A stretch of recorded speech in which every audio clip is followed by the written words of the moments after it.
to this week, not to dwell too much on the games that happened, but what did Arizona State do well down the stretch there that saw them come out with a win you guys lost? Hit shots.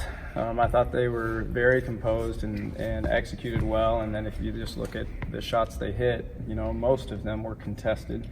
I thought they were just gritty and tough, and got to their spots on the floor. They got some layups. They hit some big threes. I mean, they just hit shots, and so you got to give them a ton of credit for being really tough, and coming in here. And it was a game that we typically have won here. In a game like that, we're the team that gets the stop down the stretch, and this time around we were not. We couldn't get the stop we needed, and give them credit for just playing big. Honestly, they just played big. I feel like record's kind of deceiving with them. Like they've played more than a few teams incredibly tough, over the course of the season, right? They have. I mean, you look at they played Baylor. Baylor, Stanford, Louisville. They lost all three, but the combined difference was 15 points. So they're in games, tight in games with top 5 or top 6 RPI teams. And so we knew coming in, battle-tested team, a team that we had obviously ourselves 3 great games against, a year ago that came down to the end.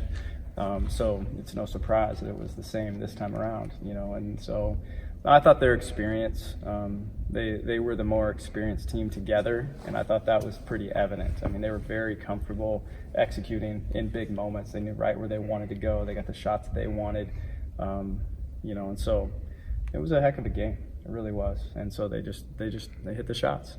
You mentioned in the past A&M was a bit of a wake-up of sorts for you guys in the non-con. Do you think that this game could kind of serve the same purpose in the conference schedule?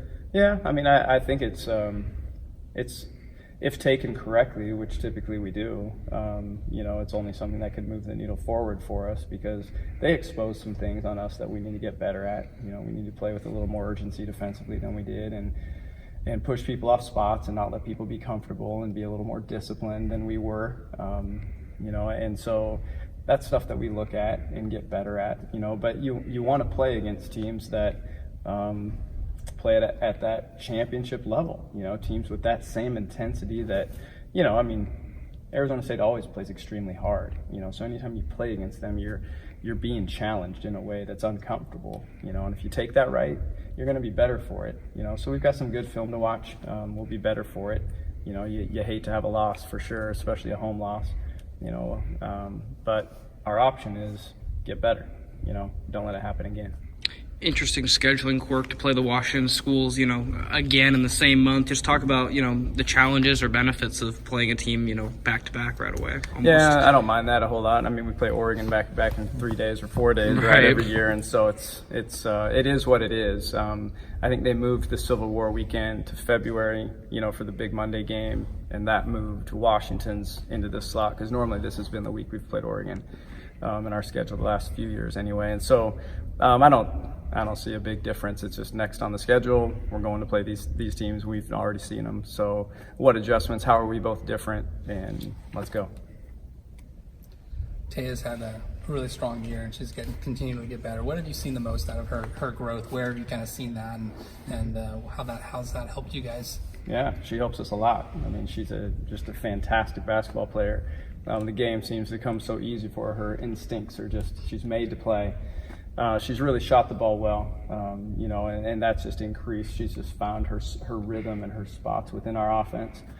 Defensively, she's asked to carry a heavy load, and so what I've seen is just an increase in consistency. She's just been the same every day from an intensity level and execution level. One area that I just love in her game is her ability to pass the ball. She's such a great passer. You look at some of the assists or potential assists she got the other night.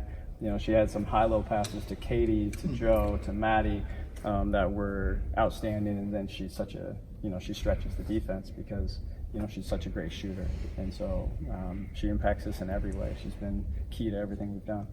Nick said she'd trade all the buckets she had in crunch time there if it ended up being a win for you guys. you know, it's always trying to glean a silver lining from a loss, but how nice is it to just kind of see her step up in, you know, such a tight spot like that, come up big with a couple big shots there down the stretch? Yeah, she's like a superhero. I mean, she she raises her game to whatever the team needs, and that's the amazing thing. I mean, those offensive rebounds that she got in that game just willed us to have a chance in that game. She elevated in every way, attacking the basket, obviously finishing with 2 huge layups, a couple of huge pull-up jumpers, a huge assist to Katie, you know, that gave us a chance. And so Mick continues to get better. She continues to find her niche within us. She's continuing to expand her offensive game, you know, those outside hand finishes. You know, she didn't have that left coming in as a freshman. She's developed it. You know, her ability to shoot the 3, where she's shooting, I think, 56% on the year, some crazy numbers, you know. And so Mick is selfless enough. All of that is for her teammates. It's not for her. She is battling like crazy for everyone that cares about our program, and her teammates number one, you know. And so that's a galvanizing presence on the team, incredible leadership, you know, and she just raises the bar, you know, for our program. Do you see it as a sign of respect that you guys, even though you lost, you went up? I know coaches don't like to talk about the polls, but you guys went up. I know Maryland lost, but do you feel like you guys are getting respect nationally? Yeah, I feel like we have all year this year. You know, Destiny's name certainly turned some heads nationally because of her, you know, accomplishments on the national scale. I think it shows respect for Arizona State, to be honest. I mean, and the Pac-12 in general. I mean, people understand, you know, who they are. It's a double overtime game. We each had a chance to win. They pulled it out. You know, so I'll be honest, I was surprised, you know, to move up. I thought they might jump. I didn't know. Who knows what the polls are ever going to do? I don't know. But I think it just speaks to the strength of the conference and the respect that we have nationally. You know, these are incredible teams. You know, these are all Elite 8 teams, you know, battling each other out, and who knows which ones are Final Four. I mean, honestly. And so, yeah, so I think there's a awesome, healthy respect. We've been working so hard, you know, to have, you know, our whole conference represented nationally, and that's happening. People are looking out here and saying, man, the Pac-12's for real. And you play all those non-conference games in the off season, or in the preseason, I should say, and you just see, I mean, we hold our own against anybody. It's incredibly well coached, and it's a battle every night.